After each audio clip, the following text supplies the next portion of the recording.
And, I know just where they are. On the chair, or box them.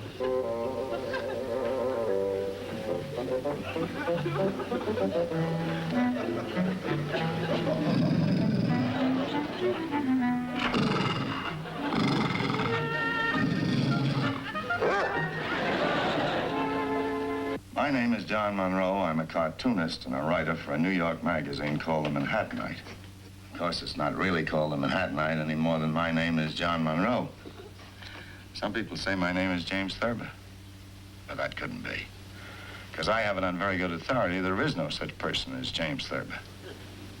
My authority is James Thurber himself, who disclaims any resemblance to any person living or dead, or in a state of suspended animation. This is the state of Connecticut, which is more or less the same thing. If you're interested in the sort of thing I do, this is a sketch I'm working on to illustrate an article I'm writing. It's a dog. My wife doesn't think so either. Would you like to see a picture of my wife? She insists that I always have one around.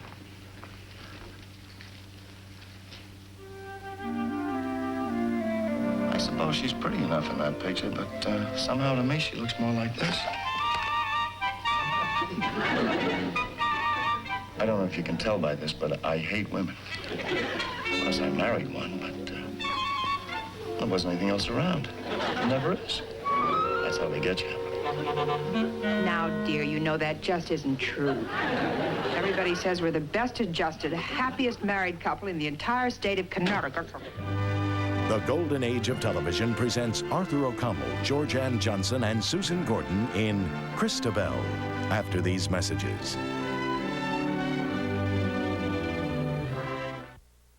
I suppose I should tell you, I have a very active imagination. Things speak to me. Sometimes I don't know whether things are really happening to me or I'm imagining them. I've developed a pretty good way to tell now. If anything good is happening to me, I'm imagining it. Well, for instance, there's a picture of my daughter. So I know this is really happening to me.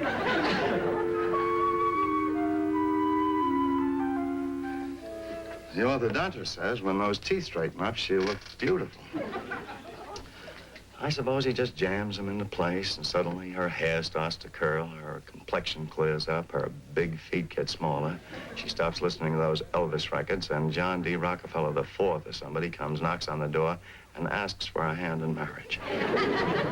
Well, I got news for him. He can have her. Christabel, sit down. You look like a Russian hat. People are always giving me dogs. Christabel was a present on our first wedding anniversary. She was sent by my wife's mother, who took one look at me and decided we would never have any children. She may have been right. I love Christabel. I love my wife, I love my daughter, but my own way. I can't get them to understand. Except Christabel a little. She always licks my hand after dinner. But my wife doesn't understand at all. How can I explain to her that inside I have the soul of a wildcat, free and daring and bursting with jungle instincts? And on the outside I have this. I gotta finish the sketch for the magazine. I need some number 6 pencils. And I know just where they are. On the chair, or box them.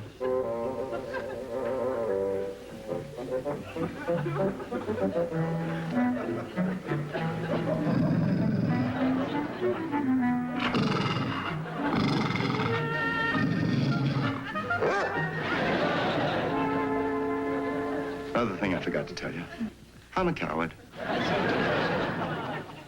Well, might as well get started on that article. Dogs I have loved.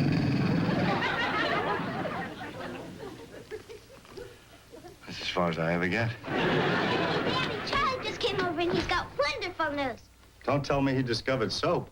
No. His dog had 7 puppies, and we can have one free of charge. What? They're brown and black and white and cute and free. Some have long hair, some have short hair. I think they had 2 fathers. You may have discovered something better than soap. Please, Daddy. Now, let's get one thing straight. There's no such thing as a free puppy. A puppy is just a moocher with a tail. Each out of house and home for 2 years, and then you have to worm him. Now, will you get out of here? But can't I have a puppy? No. Bang, bang, bang!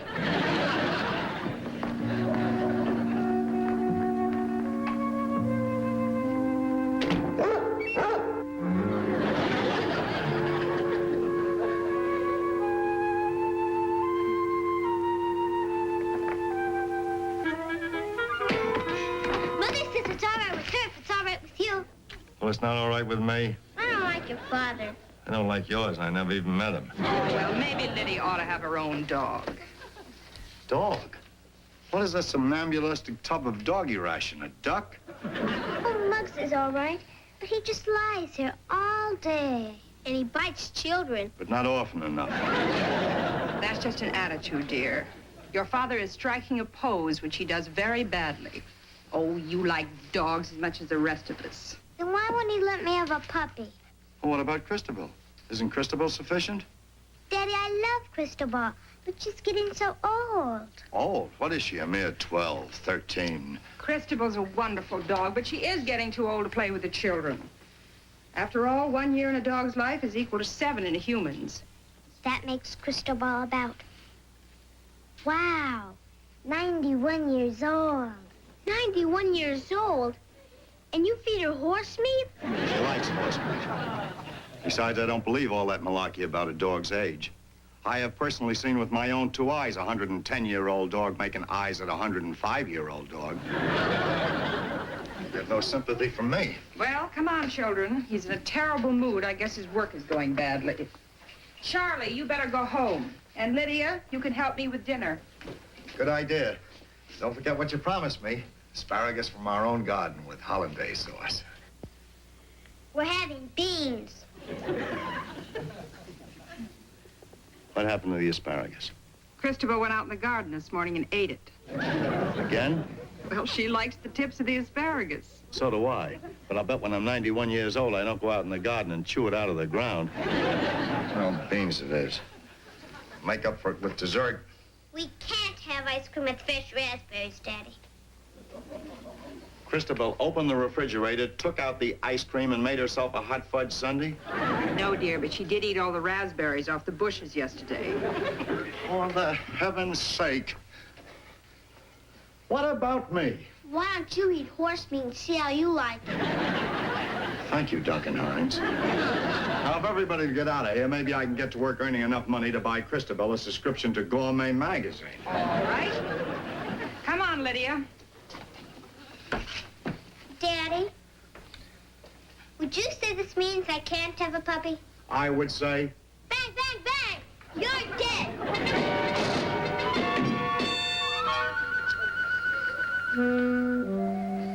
Dogs I have loved.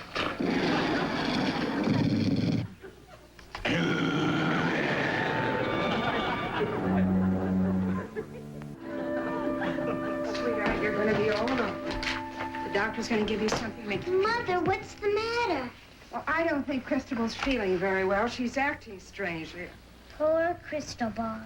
You're so old, and Daddy hates you so much. What happened last night that he got mad about? I heard you arguing at 3 o'clock in the morning. He wanted to climb up on the bureau and have me shine the lamp in his eyes. What for? To see if he looked like a wildcat. Mother, is Daddy all there? Well, he's just upset this week because he can't get started on that article he's writing. When he comes home, you tell him that I've taken Christabel down the block to the vet's. See you later, Christabel.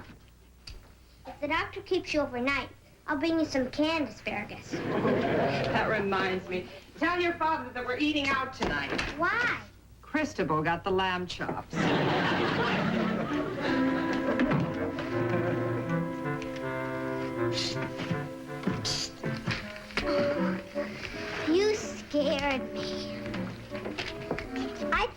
crab-faced monster from outer space. Well, I'm not. You'll never convince Daddy. Is he home? Is anybody home? No. I did like you said. He's yours, free. Oh, I love him. How you gonna hide him from old sourdough? Oh, gee, here he comes.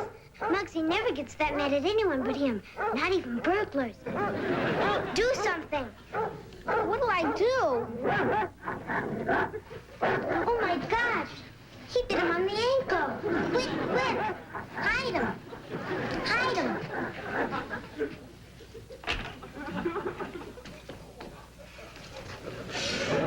Old dog Trey, ever faithful. Did it again. Can I do anything, Daddy? Yes, turn on the television set. See if they're still running the story of Louis Pasteur. Hello? You cold or something? Nope. Stomachache? Nope. 7 year itch? No? I don't know. Well, what's the matter? I think I have a touch of appendicitis or something. What was that? My appendix hurts. I thought I heard something. Shut up. Ow! Oh, your appendix bit you? This is a case for the medical journal. I think I'll have to operate.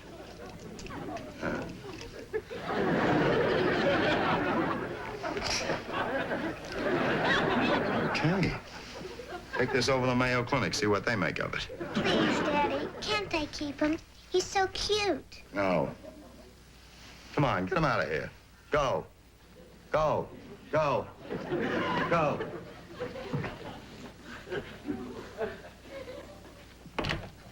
Bang, bang, bang!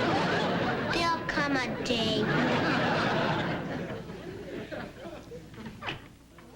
Will you? Well, do you go to the medicine chest and get the mercurochrome? I think he broke the skin. I'm glad. I've been attacked by my own beast. My garden has been ruined, and you're... You're a mean man. I'm glad Christabel ate your lamb chop. I thought she was a vegetarian. I don't like you. I don't like you at all.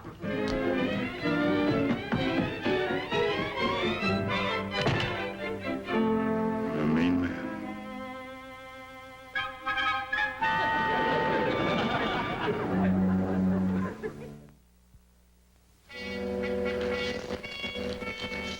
You know how to tie a bandage? Oh, listen. Florence Nightingale made an undying reputation for herself helping the wounded enemy. Can't we call a truce for a few minutes?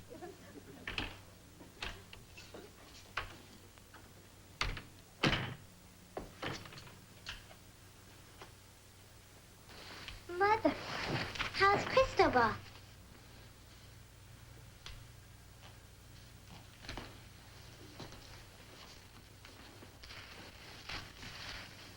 Honey, I want you to understand. She was a very old dog. I had her in my arms in the office, and she just looked up at me as if to say, please don't worry about me, because I've always been able to take care of myself. And she just closed her eyes.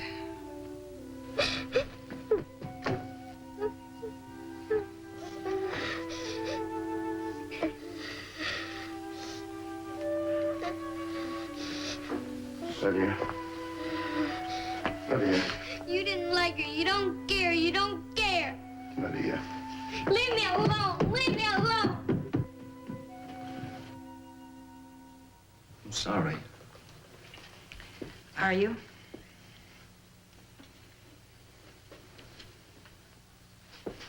Well, where are you going? To my doghouse. I have to finish that piece for the magazine. Wait a minute. Aren't you even going upstairs to Lydia to try to comfort her? Well, I have to finish that article tonight. You raised that dog from a pup, and it doesn't even affect you. Well, you know something? Right now, I think I hate you, too.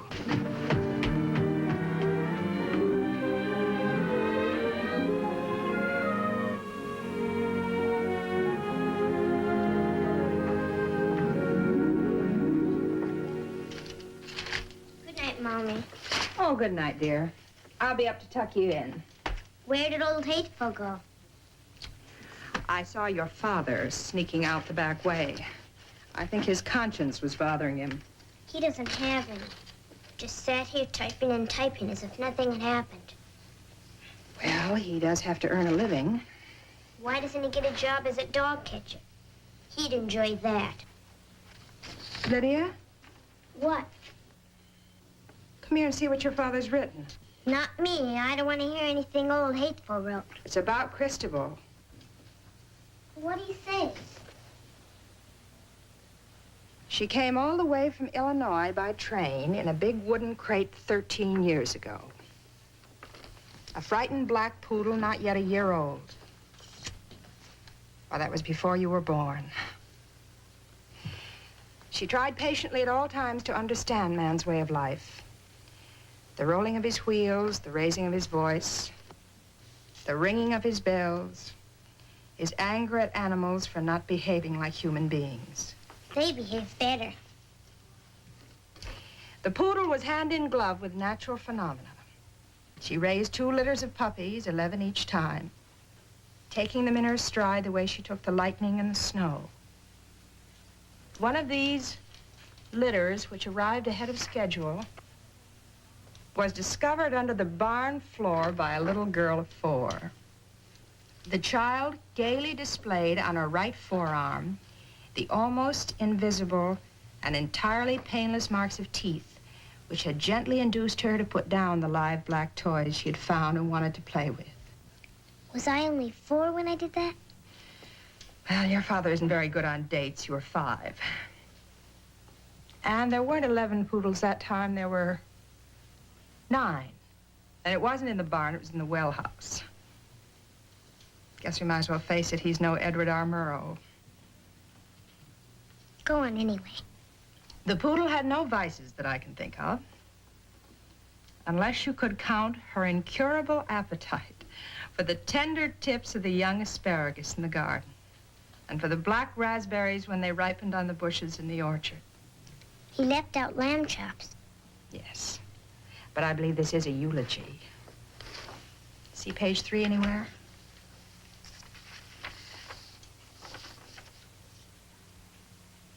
Sometimes as punishment for her depredations, she walked into bees' nest or got her long shaggy ears tangled in fence wire, or found herself walking home in a sudden downpour of rain.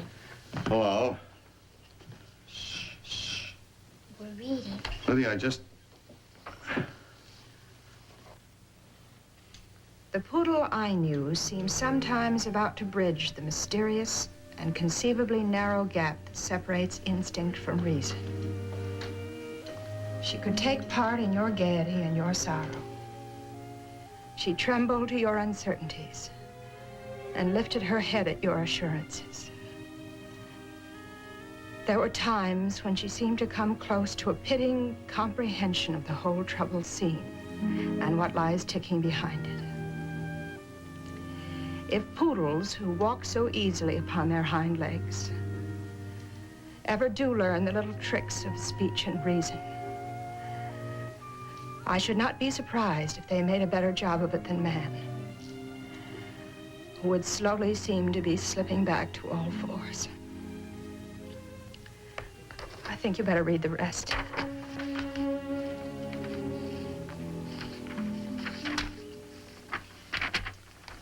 The poodle kept her sight, her hearing, and her figure up to a quiet and dignified end. She knew that the hand was upon her, and she accepted it with a grave and unapprehensive resignation. This, her dark, intelligent eyes seemed to be trying to tell us, is simply the closing of full circle. This is the flower that grows out of beginning. This, not to make it too hard for you, friend, is as natural as eating the raspberries and raising the puppies and walking into the rain.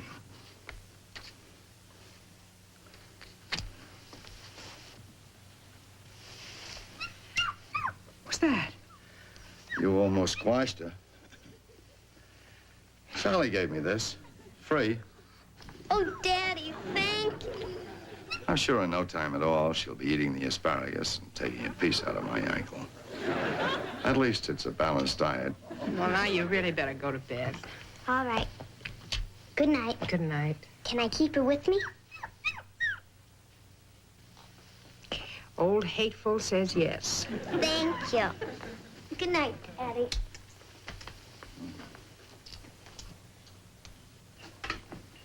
Sleep tight. Old Hateful.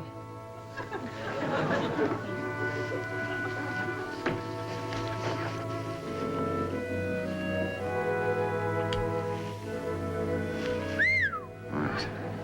Your eyes.